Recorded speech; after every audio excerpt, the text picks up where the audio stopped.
Sigi lecture video sida akhoi naina gadabsi electrical symbols haibaneba adu oiragadi akhoi naina ba horasiko electrical symbol haibasi kadai bu kauke hai matamda koina electric component mayam tubu represent toriba symbol singdo madubu neba koina electrical symbols haise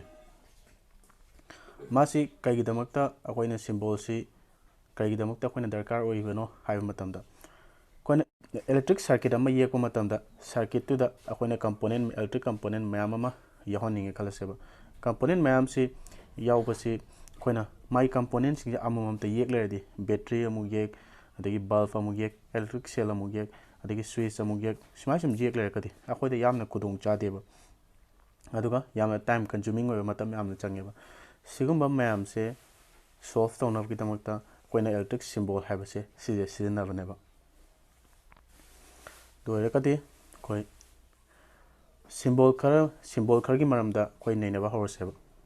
अहानबदे नैनबा हौरसिको an electric cell हाइबसे मासे energy generate तौबा ngamba अदुगुंबा device मखल अमनेबा अदुगा नाकन the पिरिबसिना मागी symbol निको symbol दा खोई खरा सांगबा plus थाबसिना माना positive terminal नि अदुगा खरा तेन मागी नेगेटिव थाबा मागी केनोसि मचिनजिना मसिना नेगेटिव टर्मिनल नेबा मासे कमाई तवी हाइबदो मु येंगसेबा सिदा अखोइना सी केनो सिदा पीबा सिगी पिक्चर सिदा पीसी मासे इलेक्ट्रिक सेल अमनिको कोइना केनो दुनेबा टॉर्च लाइट कुंबा अदुगुंबा अदगी टेलीविजन की रिमोट कुंबा अदुगुंबा हापा कोइना बैटरी हाइनाबा अदुगुंबा डिवाइस मसा दुनेबा सिदा पीसे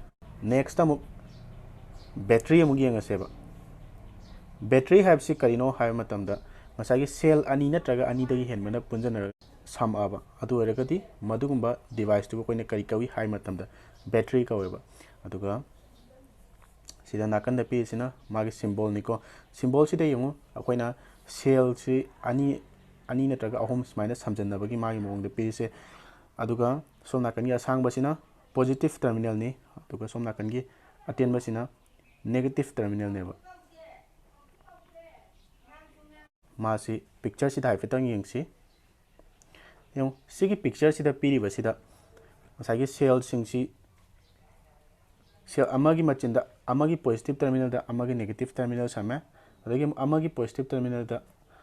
अमागी नेगेटिव टर्मिनल समे मसमाइना संबजिबु नेबा कोइना बैटरी अमा हाइसेको मथंग नमु यंगसी कनेक्टिंग वायर्स हाइबदि करिनो हाइ मतमदा कोइना युमदा कोइना वायरिंग युमदा सिजनबा कोई वायर सिंगदुनिको कनेक्टिंग वायर्स हाइसे नेक्स्ट अमु यंगसी एन ओपन स्विच सिगे ओपन स्विच हाइबसे सिजे कनो तौद्रिङाइदा कोइना स्विच हाइबसे करिनो ना हानैनगे सेबा स्विच हाइबसे मासी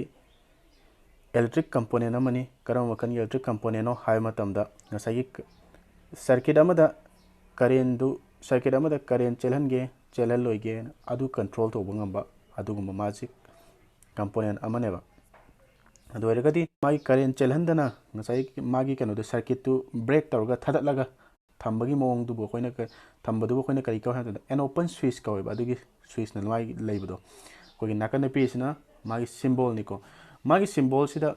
कोगी मचै मा सिमाइना हाइगला लेत्रा मचै मा हाइगला सि काइदगिनो हाइबता मागी सर्किट तो थदलिनेबा मागी सर्किट तो थदलगा करेंट तो चेलहनद्रिनेबको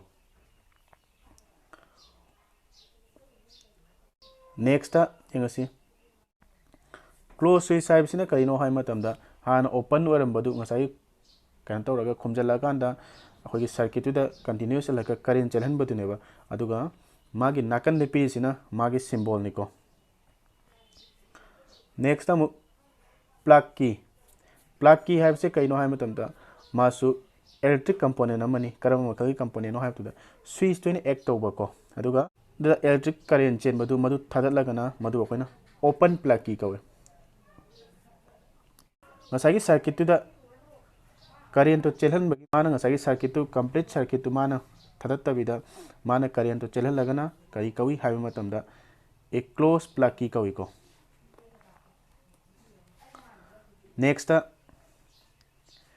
ए वायर जॉइन हाइबसे कइनो हाइ मतमदा wire amana atopa wire amada sambadunebako e wire so naise aduga magi symbol sina akoi sida t shape manu pi se sina kaidawi sina magi symbol niko next time we yengase wire crossing without contact haibane koigi wire si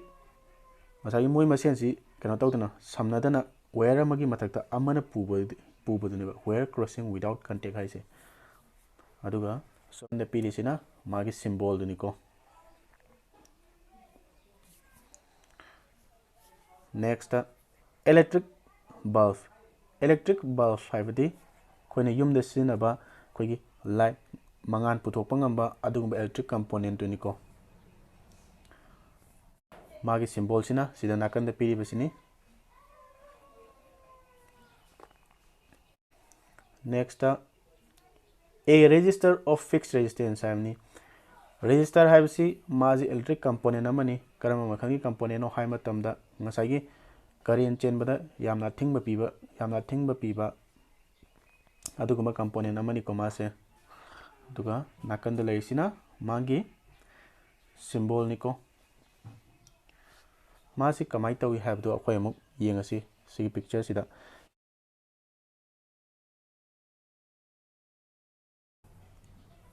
next amuk yengasi variable resistance or rheostat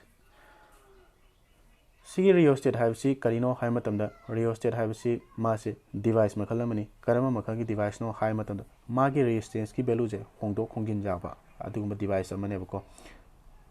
aduga nakanda pirisina magi symbol niko symbol ani sida dum ame ekta dum kano taw kaisu kaide ame ekta yekpa kaisu kaide ani mak se dum loima kano tawi loimak chumi next ammeter de koi mamang da phe nei nakre ammeter haibisina khogi circuit amada cheliba current kyam cheli haiba adum on ba device tuniko adu magi symbol na sida pirisiniko voltmeter haibisi koi mamang da phe nei nakre voltmeter haibisi khogi circuit amada potential difference on bangamba adugumba khulai dunebako aduga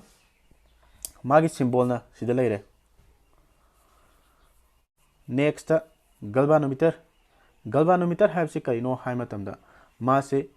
device amani karamba device no hai matamda kona circuit amada current si chenbra chendabana adugumba detect tawba ngamba amasung ngasai current tuna chenba direction do adusu takpa ngamba adugumba khulai amane bako next electric fuse haibsi karino haiba matamda electric fuse haibsi ma safety device amane safety device ne haibdi karino hai matamda ngasagi akhoigi atopa ma samisina kaigino hai matamda atopa electric component mayam se sibu khoigi ngak senaba sambane bako koina kamaina ngak senaba sambano haiba matamda koina power station dagi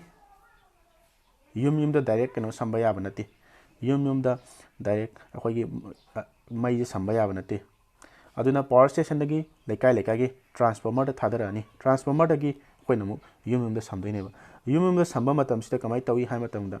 karigum kanda transformer dagi mai se sauna lakpa yawi mai se pikna lakpa yawi mai se pikna lakpa dadi kaisu yum da sineriba electric component mayam device mayam da kaisu akai ba pideba adubo chauna lakpa matam dadi yum da sineriba electric component amsung device sing sida karigum kanda chakpa khotpa thoebako sigumba chakpa khotpa ji akhoi sibu ngathong nabagi dawte electric fuse haibse sambaneba